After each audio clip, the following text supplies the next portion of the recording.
Hello, everyone. Welcome to She Knows Arsenal. This is supposed to be a post match podcast, but we haven't played. So there you go. So this is kind of a end of international break celebration pod kind of thing because we're all over it, right?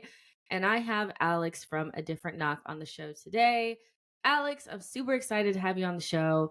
I was like, when I was about to DM you, I was like, I hope he responds because I really want him on the show. Like, I just feel like I didn't know your channel ever existed. And then all of a sudden, it just popped up on YouTube. And I was like, what is this? This is so cool. But, how are you? And, beyond that, can you give the listeners slash viewers a little summary of who you are and your channel and all that kind of stuff? Yeah, thank you so much for having me on. I really appreciate it. It's Jess was telling me it's 2 a.m. where she records, so she's committed to the content. Well, thank you so much for your kind comments. Yeah, I started Different Knock.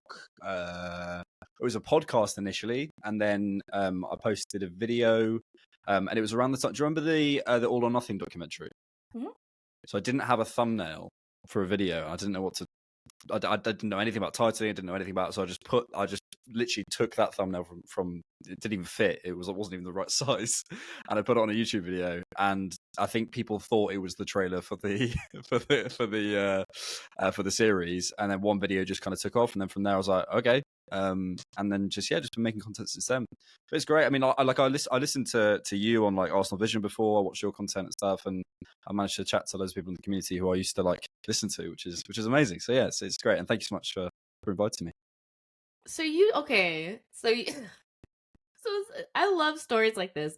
So you just put the thumbnail on, Yeah. and then it blew up, and you're like, "I'm gonna do What this." I was sort of panicking a little bit because I didn't. I mean, I'm not joking. I had a podcast that probably it was just like a almost like an avenue to talk about Arsenal. We wouldn't get that many listens, or whatever. But I really enjoyed it, and then yeah, and then I think I ended up getting like 200,000 views in a day, which to me was like I'd like never. It was like I don't know. It's like I was like the town girl arriving in the big city. Like, oh my god, what's going on?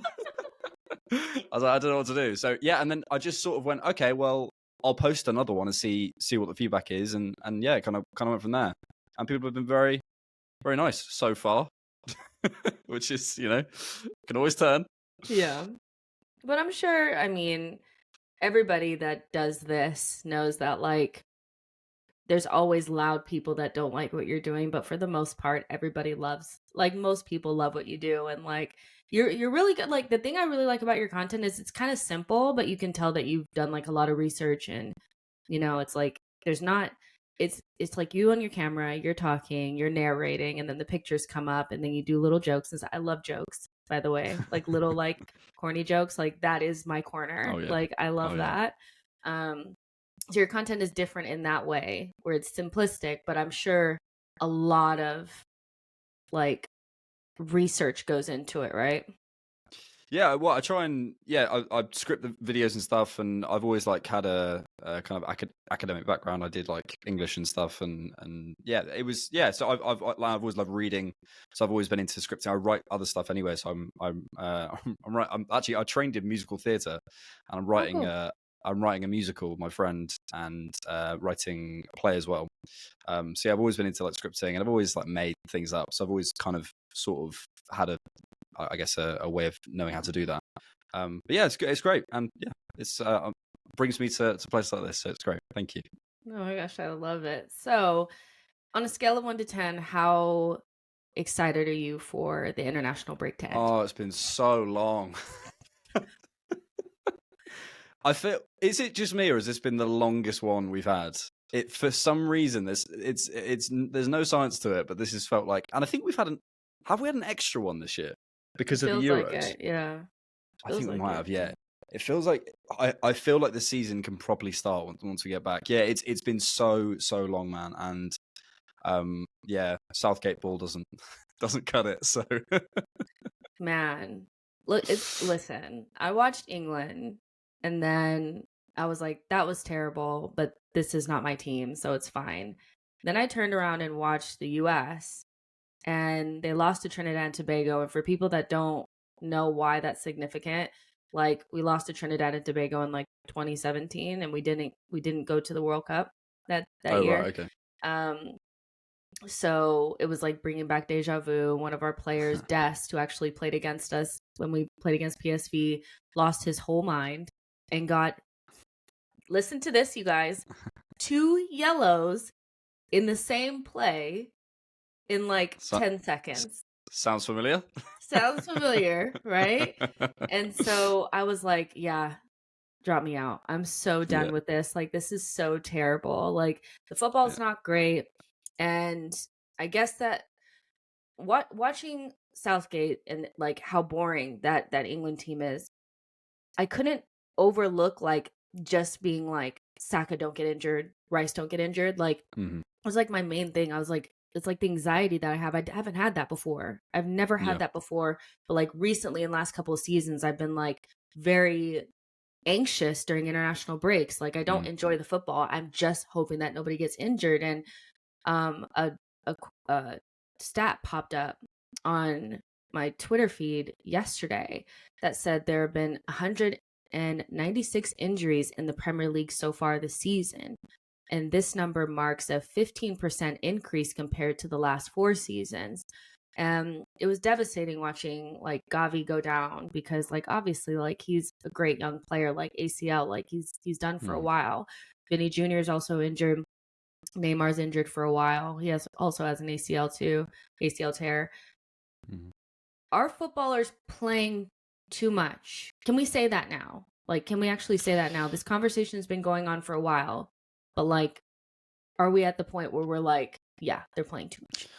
I think we have to. I think what happens is clubs and fans and the kind of football ecosphere, we expand. We go, okay, well then it's normal to have, let's say, 20 first team players. It's normal to have a squad that is, really, really bloated because it has to deal with the demands. And you kind of, it's that there's like a political term that I love called the Overton window, which is essentially where when something really extreme happens, the what's considered normal then shifts.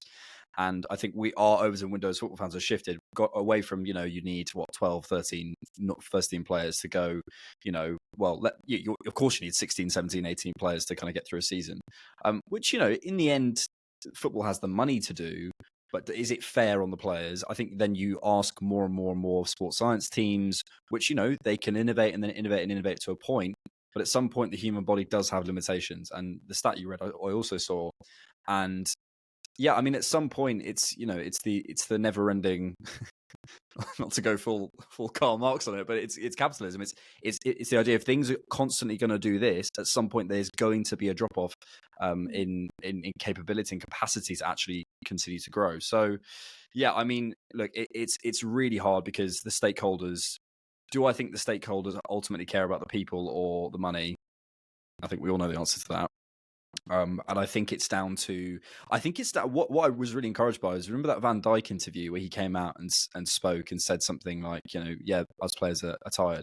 We need more of that because those are the people that fans are invested in. In the end, the problem is clubs become very tribal.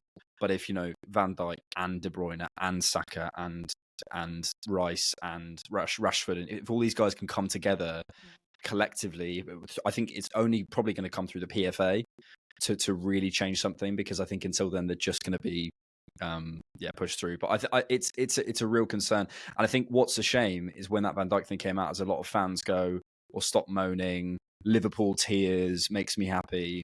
It's similar to the VAR PGMOL conversation. It's like, actually none of this affects everyone. Like, let's it's hard to drop those kind of tribal ties, but actually this is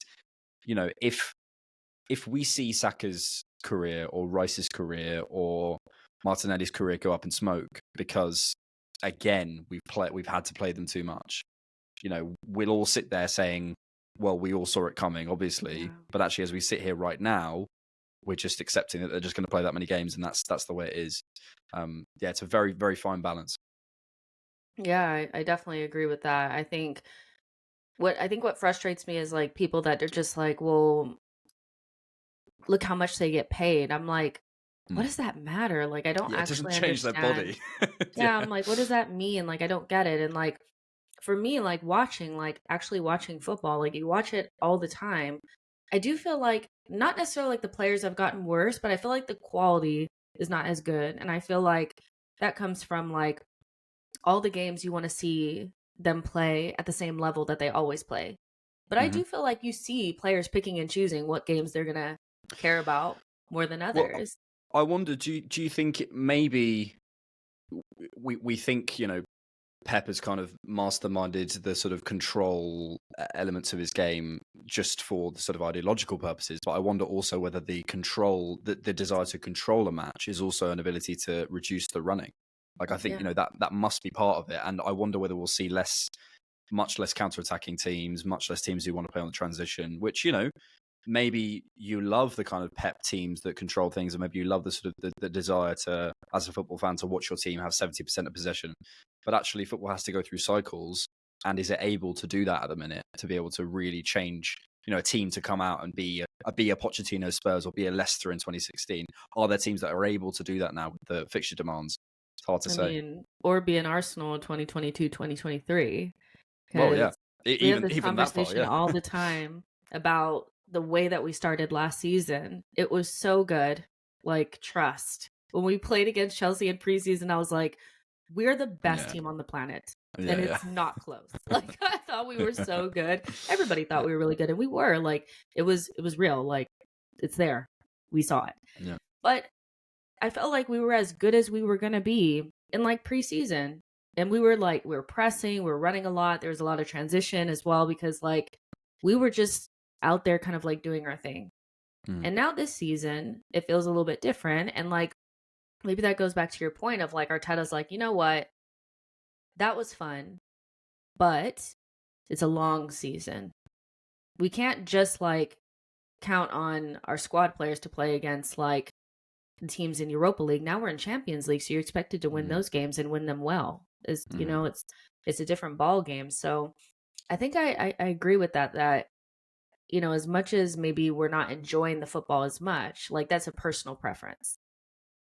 There has to be a reason why. And we're gonna get to that as well because we're gonna talk about the chances created and the style and all that kind of stuff. But I wanted to ask you about Arsenal's injured players because Arsenal so far have had like the most players injured. We've had 11 so far this season. For people that feel like Arsenal never have injuries, here you go. The facts are there. We have Are there tons of people who think injuries that? all the time. Like every time I talk to a rival, they're like, "You guys always have all your players," and I'm like, just because Ten Hag said that with his bald head doesn't make it true. Like, be for real. Yeah. But who have you felt like out of our injured players we've missed the most? And just choose one and then tell me why. Can't do all of them because no. Just choose one. Which one? I think it might sound strange, but I think the kind of phantom impact of Jurriën Timber is in my head. I think we'll come onto it in terms of how we've maybe been struggling to break teams down. But I think if you go and watch him at his best for Ajax, he has this bravery and this capacity to ride challenges and run with the ball that can open up blocks and open teams up and move players around. Our main problem this season has been moving defenses and moving blocks and changing lines and manipulating space. And Timber, just through his running and bravery, probably because he hasn't been told off by Arteta enough yet, I think would have been able to do that. And I think defensively, we saw even the first half against Forest, or the game against City, or the couple of times we saw in pre-season, the sharpness of his action. I think what we've got at left back is currently sort of a number of tools for the job. So you have a Tomiyasu tool, who is very, very different from a Zinchenko tool. And I think a Timber might have bought us a security, which then also I think I'm not saying just this is the reason that he's not settled, because there's a number of reasons, obviously. It's certainly more than this, but I also don't think it's helped that Kai Havertz has had a number of players behind him. It's one of the many factors. So I think, it's not. I think Jesus would be my second candidate, but I almost, maybe it's kind of Arsenal fan PTSD at this point, but I almost don't rely on him. I kind of just think like we have to just get on and just accept when he is and isn't fit, similar to Thomas Partey. I think with Timber, I was really looking forward to that change in approach. I think we've seen a very I think it might feel like our problems are all in the final third, but I actually think it's how we enter the final third a lot more than anything. And well, certainly a massive factor in it. And I think Timber would have really, really helped with that. Yeah, no, I hear that. I think you see with Arteta, there's people complain that he buys so many fullbacks slash defenders slash center backs, but I feel like the reason for that is just like we've seen that with Arsenal. As much as you like, let's just say Eddie. We'll put Eddie in there because he's always somebody that like people talk about quite often. He's a very divisive figure. When he's playing, we still win games. We still win games. Still look like us. You know, when we had Rob Holding back there, we didn't look like us anymore. You know, there. You think both players would hurt you, but one player you could deal with, the other one you couldn't, and that's because like you look at Saliba.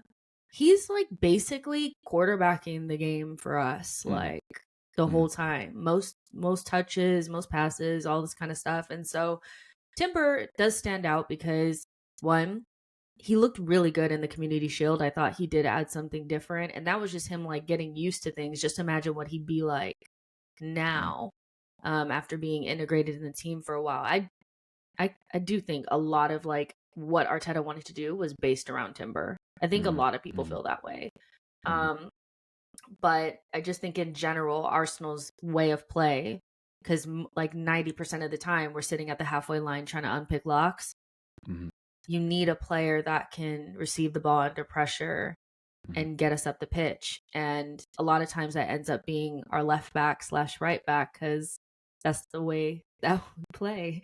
And I agree with you. And I also think, you know, there might be someone listening to this thinking, well, you know, are we slightly over-indexing a player who's out? And I think you do that a little bit. You do, you know, every player who's on your bench or who's in your squad who isn't fit, you think, oh, they're going to change the world when they come back in. But I think what you just said about, you know, Timber being, I think a lot of Arteta's kind of tactical plans might have run through Timber. I really do buy that because I think if you look at the use of the fullbacks and on purchasing a load of defenders, it is so. That is where everything starts. If you go back and watch Burnley, I was sort of shocked, and in a way I didn't like it. But actually, how many times we just reset back to Saliba? Ball goes wide, nothing's working. Reset to Saliba. Something's not working. Go back to Raya. We're constantly resetting to this play, and I find it a little bit annoying, to be honest. I'd rather we try and attack some broken play, but I think Arteta is a real stickler for like, no, we stick to our principles. We go through the build-up phase. We try and move them around like this. This is what we're going to do. This is what we're going to do. Because to be fair, that's what you can control. You can't control broken play. You can't control set pieces. So I think from everything he does, and I think, I just think maybe someone might think, well, you're over-indexing, but I actually think Timber's movement, his ability, his versatility, slotting him in at, you know, left centre back next to Saliba for a game, at left back, at right back. I think we would have seen him in loads of different places, and I think, I'm really looking forward to him coming back. Oh yeah, I think all of us are. I think generally, like the fan base, Rice. Let's set Rice aside. I don't think I've ever seen a fan base like attached to a player so quickly. It was like we love him. It's so crazy. Yeah. Like I do think Timber's gonna change a lot for us. In terms of. So when you have injuries, there's obviously players that come in, you know, and try to get the job done while those players are not available. I call them unsung heroes. People talk about the squad. There's a lot of talk about Arsenal squad. I don't kind of buy into this idea that Arsenal don't have a good squad. I think every time that we don't play well, it's the squad is just terrible, blah, blah, blah, but it's really not. And I think a big way to like indicate whether or not our squad is good enough is like look at where we are on the table and look how we're performing without a lot of key players. If you could pick out one unsung hero or player that is stepped up in the absence of some other players, who would you choose as like that one person so far?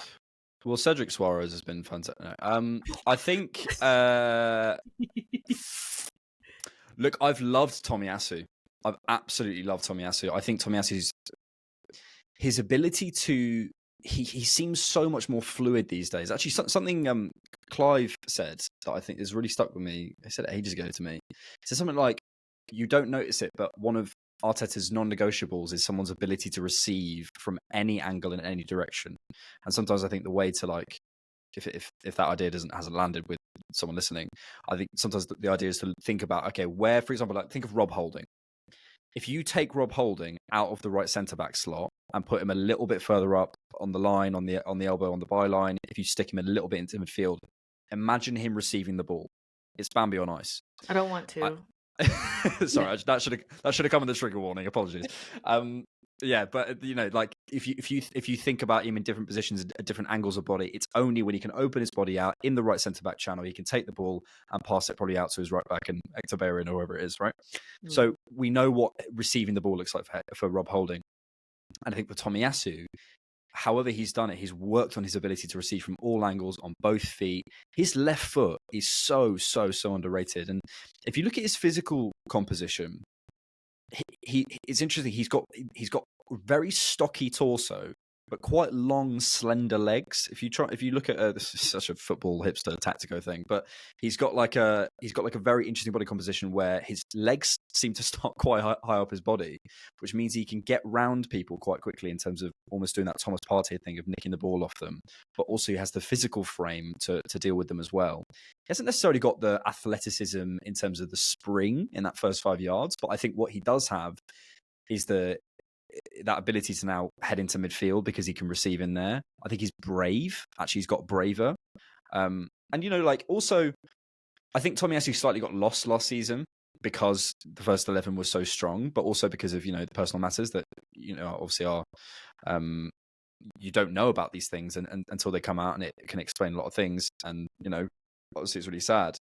But I think this season he's really stepped up for me. I've loved seeing him maraud forward a little bit. I love unpredictability. And I think especially when we've looked so predictable, those against, who was it? Sevilla, I think away, who was making these sort of blindside runs across the centre-backs. And I was going, yes, Tomiyasu, go on, mate. Like it's amazing to see a player develop in that way. And he's clearly such an asset to the squad.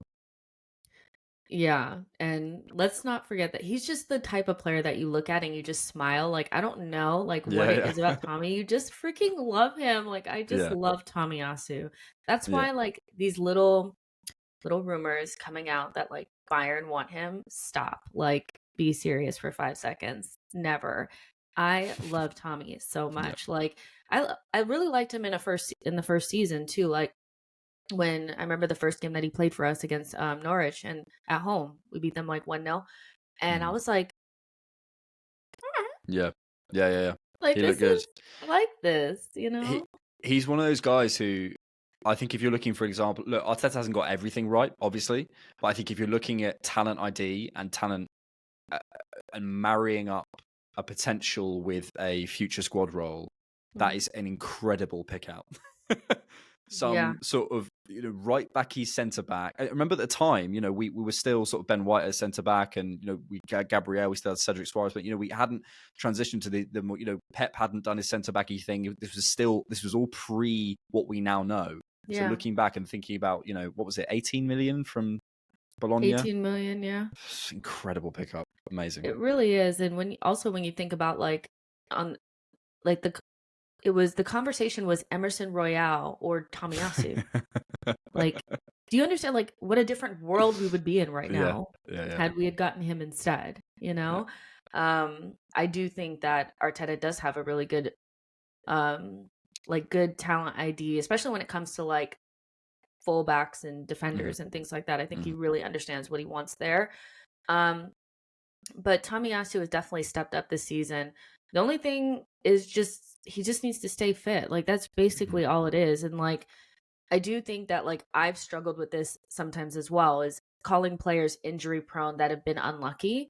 And I think his last, like, knee injury, that was more unlucky than, like, reoccurring, like, weird injuries. Like, I don't actually think he's injury prone. I just think he's been unlucky. So hopefully his luck has changed for the better.